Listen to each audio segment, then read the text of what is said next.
जैसा मैंने आपसे बताया कि भारत सरकार का ये संकल्प है कि जब हमारा एक राष्ट्र है तो एक टैक्स भी होना चाहिए, एक कर होना चाहिए, और कर प्रणाली में निरंतर सुधार की प्रक्रिया ये सरकार का दायित्व है, सरकार करती रहती है।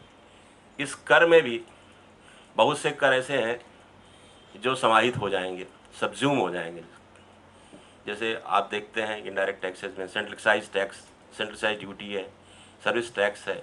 फिर सेंट्रल एक्साइज ड्यूटी में भी छोटी छोटी छोटी बहुत सी ड्यूटी होती हैं, जैसे एडिशनल ड्यूटीज ऑफ एक्साइज कपड़े पे लगती है, goods of special importance act एक ड्यूटी और लगती है, additional duty, textile and textile articles act. इस तरह नाना प्रकार की छोटी छोटी बहुत सी ड्यूटीज़ हैं जो लगती हैं। आप स्टेट गवर्नमेंट के साइड में देखेंगे तो वहाँ CST है, वैट है, उसके बाद अलावा बहुत छोटी छोटी कई कर हैं, लग्जरी टैक्स है, परचेज टैक्स है, नाना प्रकार के टैक्स हैं। तो इस सब को समाहित करके सरकार की संकल्पना है कि एक टैक्स बने GST, goods and services tax. इस टैक्स में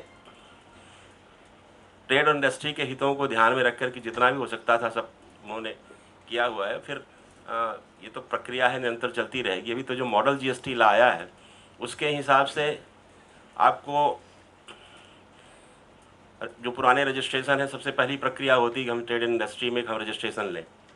रजिस्ट्रेशन में पहले जिन लोगों ने रजिस्ट्रेशन ले रखा है जो सर्विस टैक्स में, जो सेंट्रल एक्साइज में, उनको माइग्रेट करना है। एक परम ये है, इस माइग्रेशन के लिए हमने एक माइग्रेशन केंद्र खोल रखा है अपने कमिश्नरेट में, और इस संबंध में हमने पब्लिक ट्रेड नोटिस भी निकाली है, और वो ट्रेड नोटिस ट्रेड एसोसिएशन को हमने भेजी हुई है, आप तक भी पहुंच गई होगी।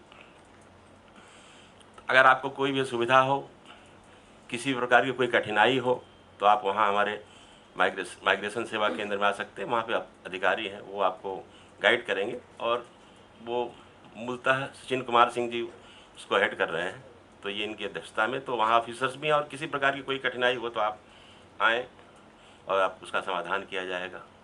रजिस्ट्रेशन में जैसा अमूमन बताया, इस प्रणाली का ऐसा है कि 20 लाख तक जिसका एनुअल टर्नओवर होगा, वार्षिक टर्नओवर जिसका होगा, उन पर टैक्स नहीं लगेगा।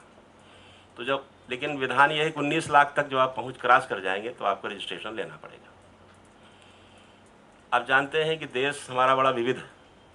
जो हमारा पूर्वोत्तर सीमांत है वहाँ की अपनी अलग समस्याएं हैं, वहाँ उतना ट्रेड एंड इंडस्ट्री का विकास नहीं हुआ है। तो वहाँ सीमा 10 लाख रखी गई, जो 20 लाख रखा है, थ्रेश होल्ड लिमिट हमने रखी है और जगहों के लिए। पूर्वोत्तर सीमांत में नॉर्थ ईस्ट के स्टेट्स में और सिक्किम के लिए वो सीमा 10 लाख की है। आप जानते हैं जैसे 3 टैक्स रहेंगे, कॉमन टैक्स बेस होगा। CGST सेंट्रल गवर्नमेंट लगाएगी, central GST, SGST state government, और IGST इंटीग्रेटेड जो GST है वो इंटर स्टेट सप्लाईज पे पर लगेगा।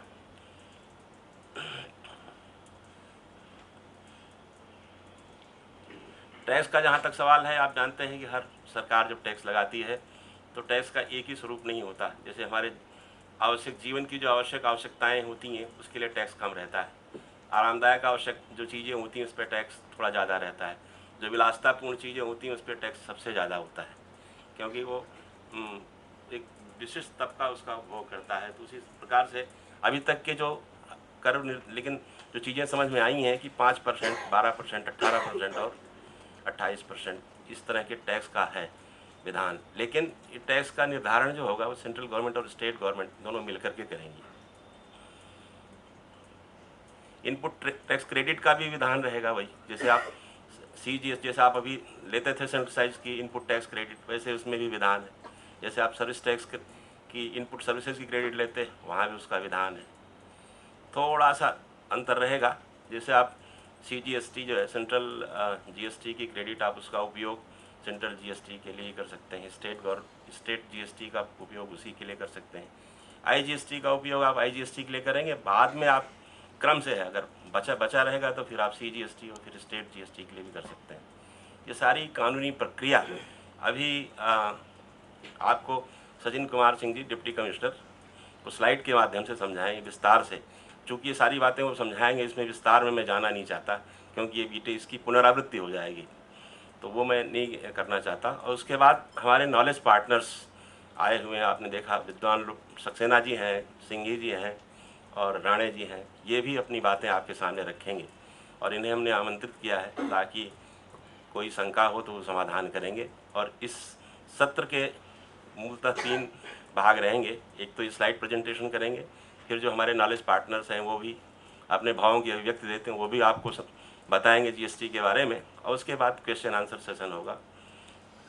तो ज़्यादा समय न लेकर के मैं अपनी वाणी को विराम देता हूँ यहीं पर, और आगे का कार्यक्रम के लिए मैं निवेदन करूँगा कि सचिन कुमार सिंह जी आएँ और स्लाइड प्रेजेंटेशन करें। राष्ट्र एक कर प्रणाली का आगे का कदम है एक, और जैसे उन्होंने बताया कि कई कर इकट्ठे होकर एक कर का